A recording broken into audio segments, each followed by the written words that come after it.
Ganjar buka peluang kolaborasi bersama Anies jika Pilpres berlangsung 2 putaran, kubu sebelah makin panik.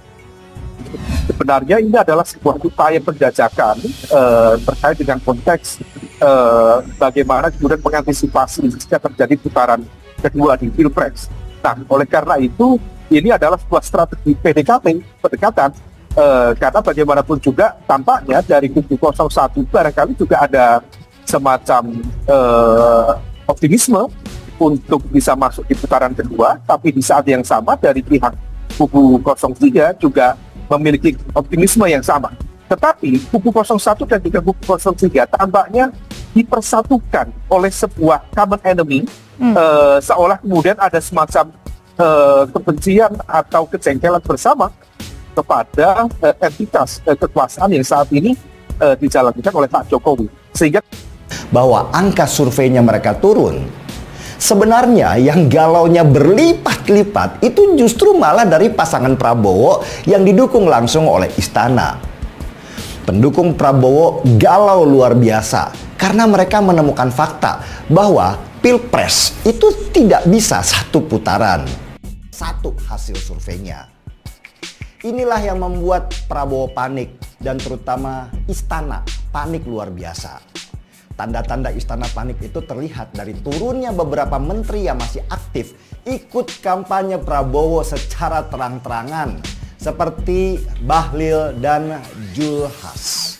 Bahkan Julhas pernah menjadikan kantornya untuk joget-jogetan dukung Prabowo dan viral di media sosial. Sebegitu paniknya istana dan Prabowo, sehingga mereka melakukan segala cara untuk memenangkan Pilpres ini. Halo, kembali lagi dengan saya Endra Caniago di channel Redaksi Jurnal. Calon Presiden atau Capres nomor urut 3 Ganjar Pranowo membuka peluang kolaborasi bersama pasangan nomor urut 1 Anies Baswedan Muhaimin Iskandar apabila pemilihan Presiden atau Pilpres 2024 harus berjalan 2 putaran. Hal ini disampaikan Ganjar di Heterospace Banyumas, Kabupaten Banyumas, Jawa Tengah, saat menjawab pertanyaan awak media terkait Anies Baswedan yang bersalaman dengan Ketua DPP Partai Demokrasi Indonesia Perjuangan atau PDIP, Puan Maharani.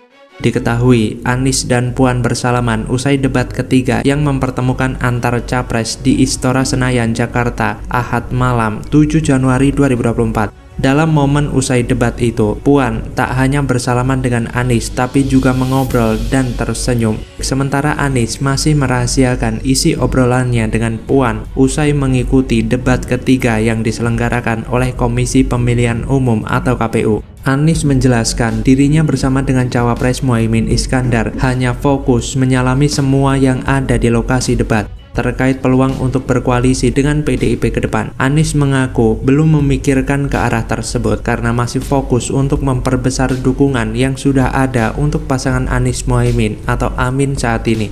Direktur Eksekutif LSI Jayadi Hanan menjelaskan prediksi tersebut berdasarkan hasil survei beberapa bulan belakangan di mana paslon Capres dan Cawapres nomor urut 2 Prabowo Subianto, Gibran Rakabuming Raka selalu unggul dibanding kedua rivalnya. Namun dia menegaskan data sementara itu masih sangat dinamis. Namun demikian, Jayadi melihat akan ada tantangan berat apabila dua paslon itu bergabung, terutama dalam menyeragamkan pilihan di akar rumput. Sebab berdasarkan data sementara, pemilih Amin akan beralih memilih Prabowo Gibran di putaran kedua apabila ternyata Amin kalah di putaran pertama. Pun hal senada terjadi pada pemilihan Ganjar Mahfud. Apabila Ganjar Mahfud tidak lolos putaran kedua, maka pemilih mereka cenderung akan memilih Prabowo Gibran. Meski begitu, Jayadi berpandangan apabila Ganjar Mahfud dan Amin bergabung di putaran kedua dan melawan Prabowo Gibran misalnya, maka tetap ada cara agar melebur dua paslon itu tetap kuat dan solid.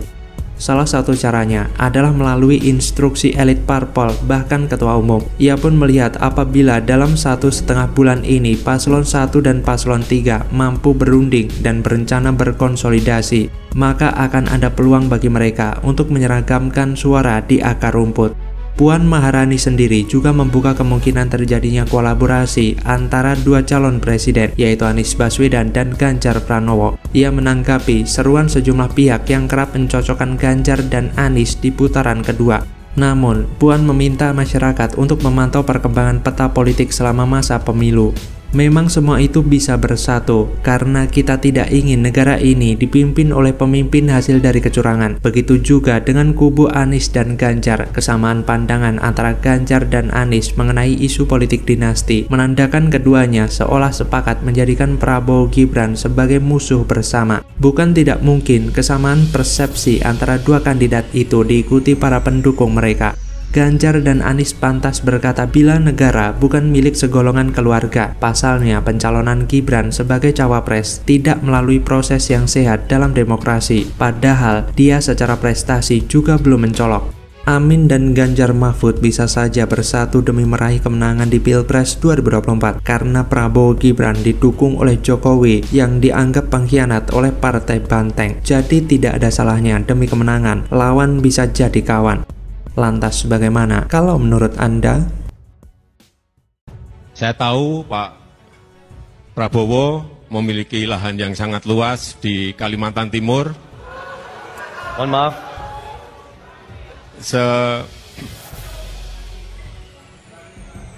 Sebesar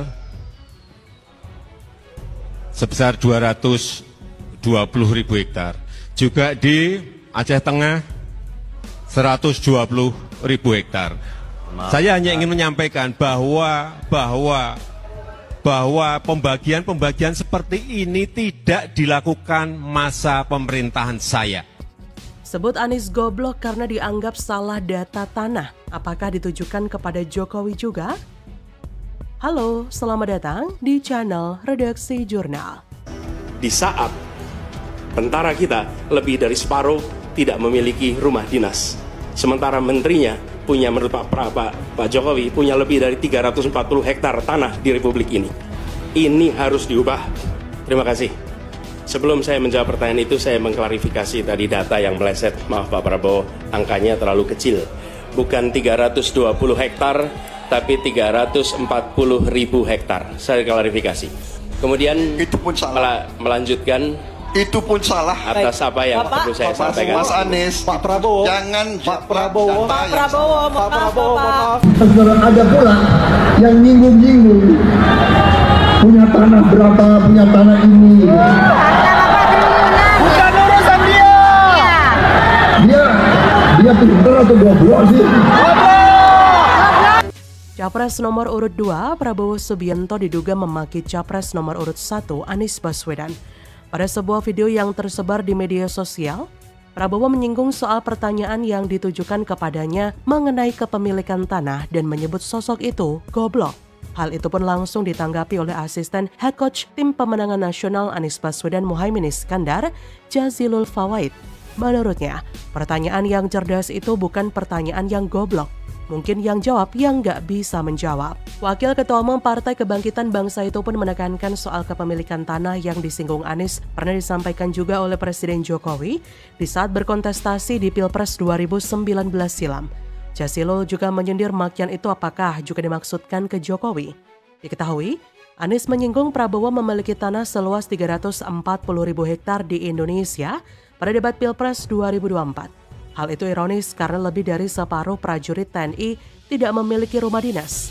Hal yang dibeberkan Anies itu rupanya berdasarkan data yang diungkapkan Presiden Jokowi pada debat kedua Capres Pilpres 2019. Jokowi dan Prabowo kala itu menjadi kontestan.